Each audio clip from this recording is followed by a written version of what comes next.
work privileges at some level that of the fluid and the pre-modern, and it disrupts the other term, and so it no longer functions just as a foil. So land isn't just the stable, masculine, rational thing that's the object of technique, whatever, opposed to flow. But what I like about this conversation is it brings out the way in which there's a kind of inversion such that the flow becomes kind of the master discourse, and rather than everything being sort of plotted onto land and we can only understand water as its opposite or vice versa.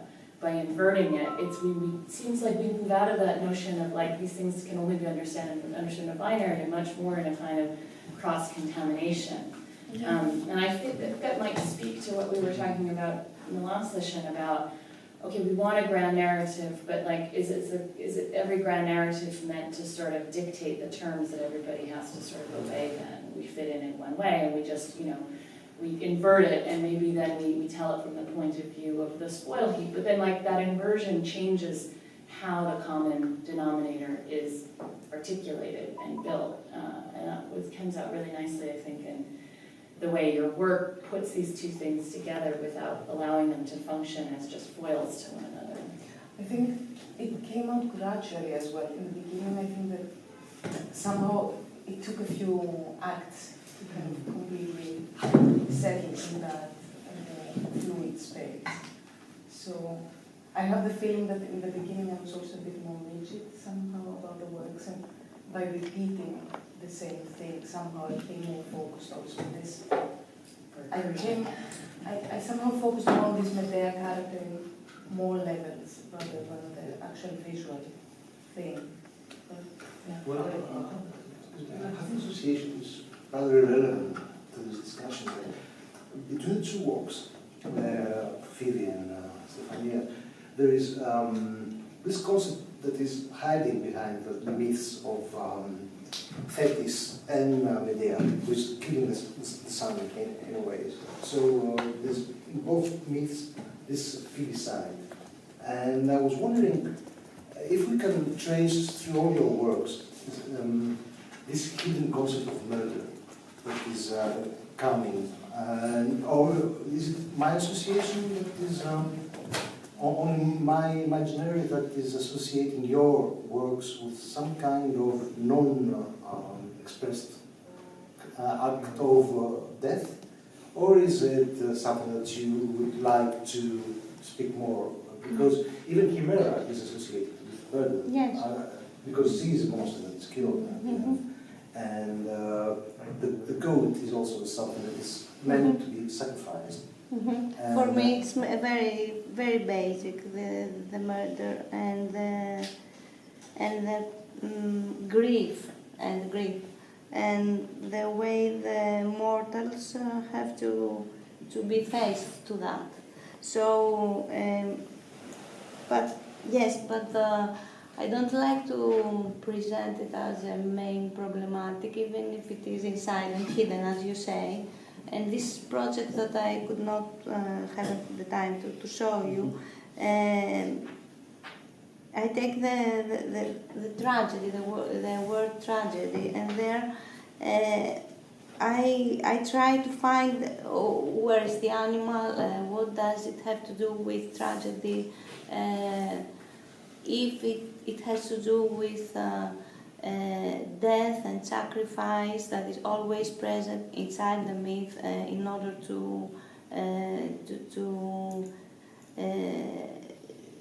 pass through all the procedure of catharsis inside tragedy. So it's something that is constantly there, and we are constantly faced with that, but we don't need to tell more than that. I mean, it's yes. So I think it's a very your remark has to do with essence of the things. And now I'm writing another poem that is called again Thetis, but it's called Thetis and Aidon, which are two figures of inside the Greek mythology that have to do with mourning, yes, together, and also that have to do with the immortality and the mortality and the female and love, etc., that are inside the. Yes. Could I add something about the Corinth Canal? So yes, it is modernity, but it was also a very deep excavation in geological time. Yes. And it was also a destruction. It was a destruction of the Diolkos. It followed the path of the Diolkos, but it destroyed it and went much more deeply. So I think that's of interest to you. And it's a line, And it's a line which is dictated by geography and economy, but also by the ancient line that existed that was erased to go very deep. And also that we can, and then it revealed all the layers. The geological, so the stratigraphy is geological, not archaeological. Yeah, but Gigas is obsessed with that. His images are not of the bridge, they are of the layers and just, you just understand that it's the canal because you recognize the rock. Other than that, he doesn't show the passage nor the, he's interested in this cut.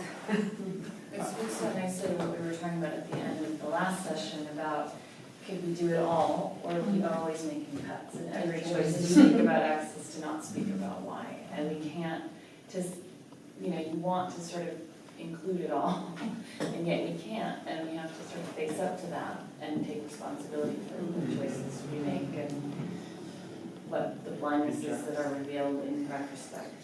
And isn't the word classics to cut, right? Classics, klano, to cut, right? To create categories. That's what it's all about, right? Well, criticality. Yeah. There's something about when an artist incorporates, so this moment of shared use of this film, of this modernist film, and then Stefania, in an installation, so in your work, as part of an installation, that by just repeating it, just showing it, means that you can have it all, right? I mean, there's some way in which an exhibition allows for that format, and we shouldn't. The problem is, how does our discourse, when we speak of it, interpret it, respond to it? How can we mirror the way in which an installation can actually do the thing that we are failing to do? Because, and I think this is something about quotation, or I think, Joy, when Aaron was talking about novelty is about, like, not quotation, but kind of representing. Repetition. And I know in my own work that's very important. Like, it seems kind of a bit unfair just to repeat someone else's words. But at the same time, how else do you get people to pay attention to something and to take it seriously? So again, Stephanie, in your work's like, here we are again, right? And here we are again with my work, and here we are again with this other work. And are you going to just say, oh, Medea again? Or are you going to say Pasolini again, with the focus on graphics, the focus on film, the focus on sound? Are you going to separate it into media? Or are you going to separate it into the source? Or are you going to separate it into my work? So there's a way in which the repetition and the formal questions become really the success of this having it all. Like, if we think about repetition and form, there's a way in which we can show something which we can't express just with conversational languages. Once you deal with it as a form, then you kind of, I didn't think about the question then whether it was Medea, Pasolini, or that it just gets into the actual material, and then there are these qualities of the material you can't really explain. So I now talk about it in a very concrete way, but when I was making the work, when I showed the work, I didn't know exactly what this text I was doing. I was just making it. And so at that point, it's a very focused moment, but there are not so many references. It's something very small that stays from all this and sticks with the work somehow. Which is the humor stuff. It becomes a humor. But what about Pier Paolo Pasolini? Because I know that's the favorite director of Gigi Lax and Your favorite actor? Fellini. Yeah, that's another. But why I mention that? Because for you that was the subject matter, was the initial point, Pasolini, and after you conclude in somewhere else.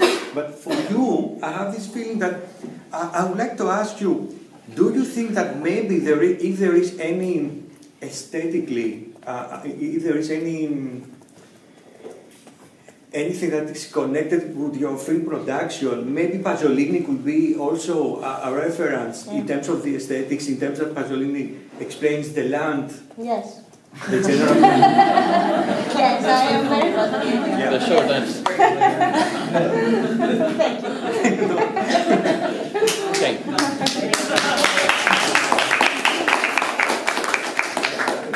I think it's lunchtime. Yes. Lunchtime. All right. So we walk all together. Next Oh, street we down. walk. We go to Fazio. Fazio sounds like an Italian restaurant. It's not. It's a third-generation Constantinopolitan family that has sort of stolen local food and all that. And we come back. What time, Brooke? We're starting at 3. So We can leave we have a our little advance to give. And let's try very hard to start at 3. If I'm not here because I'm going and dealing with my maternity, then start without me. So But I have to make 2 announcements, or questions. So one about, so Saturday afternoon, we have the opportunity to go and see Dr. Castellano's collection at his home. So he's very generously invited people who are interested, who haven't seen it, who've seen it, want to see it again. That's an option after lunch, which will be at the new hotel.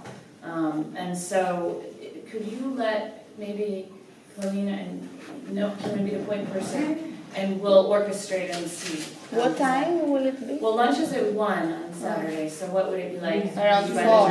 Honestly, 1:30. 1:30, like, it's really gonna be like 3:30. Okay. 3:30. Then we would go to Dr. Seuss's house. Okay, that's number 1.